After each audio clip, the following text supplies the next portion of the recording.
Market లో invest చేసి మీ డబ్బులు డబుల్ చేసుకోవాలనుకుంటున్నారా? సుందరరామిరెడ్డి గారి లైవ్ సెమినార్ కి అటెండ్ అవ్వండి.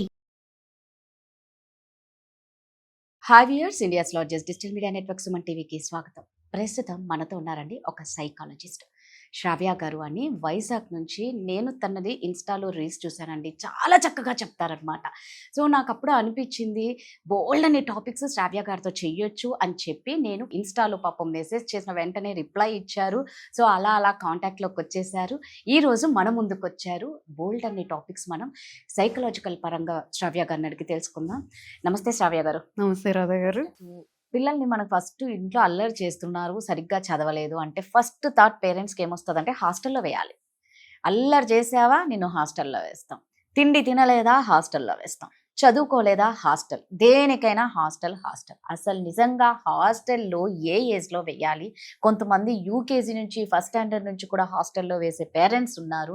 సో వాళ్ళ మైండ్ సెట్ ఎలా ఉంటుంది? శ్రావ్య గారికి అలాంటి క్లయింట్స్ వచ్చినప్పుడు శ్రావ్య గారు ఏం చెప్పారు అన్నది మనం తెలుసుకుందాం.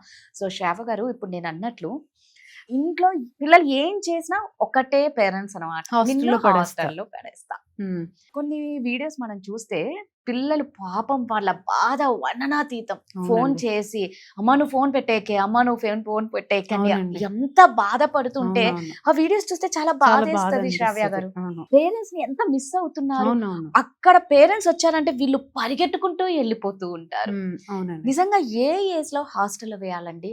అంత చిన్న ఏజ్ లో హాస్టల్లో వేస్తే పిల్లల మైండ్ సెట్ ఎలా ఉంటుంది? నిజంగా వాళ్ళు అసలు చదువుకుంటారా? వాళ్ళు కాన్సన్ట్రేట్ చేయగలరా? మీ దగ్గర బోల్డ్ ఎంతమంది క్లయింట్స్ వచ్చింటారు కాబట్టి. అవునండి. సో హాస్టల్ లైఫ్ ఎలా అంటే చాలా డిసిప్లైన్ ఉంటుందండి. ఎవరి పనులు వాళ్ళే చేసుకోవాలి. చిన్న పిల్లలైనా కూడాను ఎవరి పనులు వాళ్ళే చేసుకోవాలి. Extreme discipline. వీళ్ళ ఎమోషనల్ నీడ్స్ ఏవైతే ఉంటాయో, అంటే బాధగా ఉన్నప్పుడు చెప్పుకోవడానికి ఎవరు ఉండరు కదండి. నాకు ఇలా ఉంది అంటే ఇంట్లో అయితే పిల్లలు టాంట్రమ్స్ అన్ని చూపిస్తారు, మనం కూడా యాక్సెప్ట్ చేస్తాం. హాస్టల్లో అది ఉండదు. టాంట్రమ్స్ చూపించే అవకాశమే లేదు. ఇంకేంటంటే సెపరేషన్ యాంగ్జైటీ ఉంటుందండి. పిల్లలకి చిన్న వయసులో హాస్టల్లో వేయడం అనేది విచ్ ఈజ్ రాంగ్ థింగ్ అంటే. ఆ వయసులో వాళ్ళకి మదర్ ప్రేమ దొరకాలి. ఎప్పుడైతే వీళ్ళు హాస్టల్లో ఉంటారో అసలు అమ్మా నాన్న ఎలా ఉంటున్నారు, ప్రేమ ఎలా ఉంటుంది అనేది చూడరు. లవ్ అనేది కాన్సెప్టే వాళ్ళకి ఎక్కదు. చాలా డిటాచ్డ్గా ఉంటారండి. పెద్దయ్యాక కూడాను ఎమోషనల్లీ ఎవరితో అటాచ్ అవ్వలేరు. పెద్దయ్యాక కూడాను ఎమోషనల్లీ అటాచ్ అవ్వలేరు. ఓవర్ ఇండిపెండెన్స్ అంటే ఎస్పెషల్లీ ఆ ఆడపిల్లలు అండి హాస్టల్ లైఫ్లో ఉండి ఉండి ఉండి ఎక్స్ట్రీమ్ ఇండిపెండెన్స్ వచ్చేసి ఏ పనైనా నేనే చేసేసుకుంటాను. ఎమోషనల్ నీడ్స్ కూడా అలానే ఉంటాయి. నేను చేసుకోగలను, నేను చూసుకోగలను. ఇక్కడ అంటే రిలేషన్షిప్స్కి వచ్చేటప్పటికి డిపెండెన్సీ లేదు. నువ్వు హస్బెండ్ మీద డిపెండ్ అవ్వట్లేదు ఏ విషయంలో కూడాను.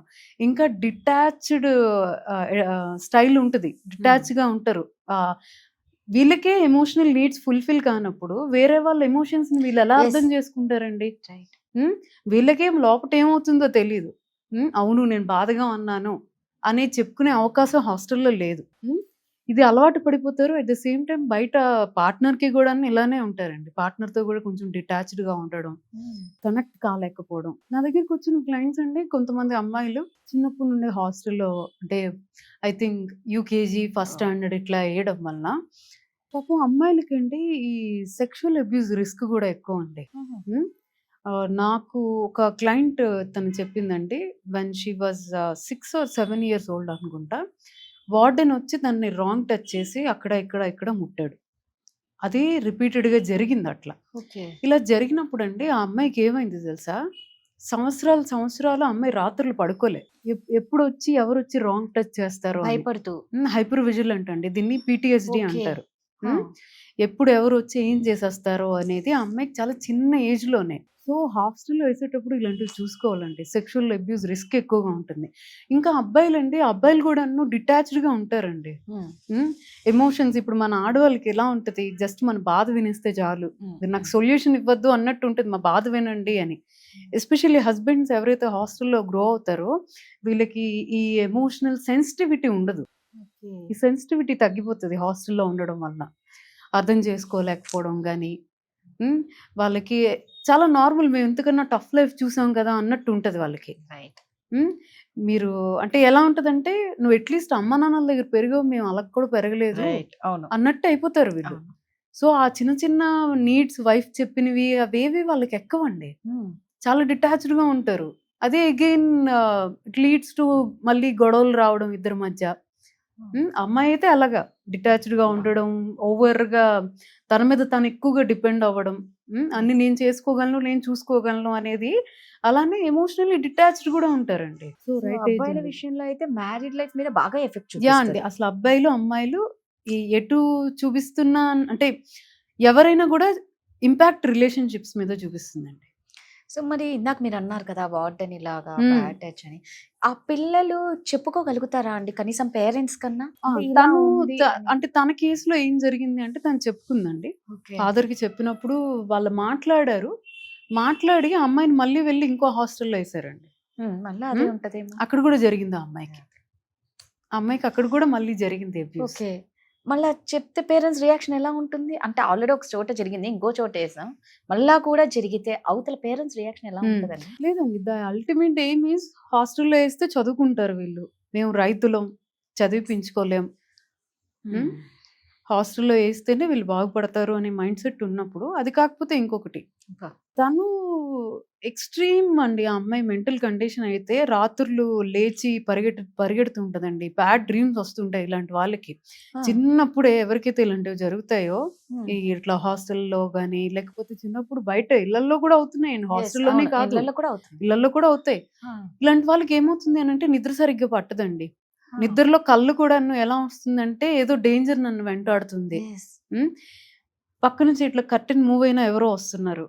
రైట్. చిన్న చిన్న శబ్దాలకు జడిసిపోవడం. హ్మ్. ఇలాంటివన్నీ ఉంటాయండి. పీటీఎస్‌డీ అంటారు దీన్ని. ఓకే.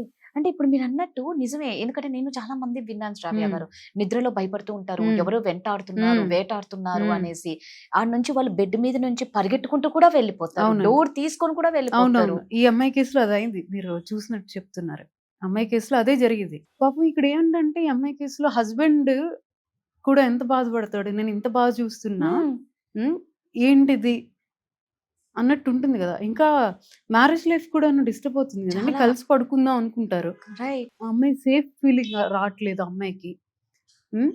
తను నాతో ఒక మాటందండి. నా హస్బెండ్ పక్కనున్నా గూడా నాకు సేఫ్ ఫీలింగ్ రాట్లేదు.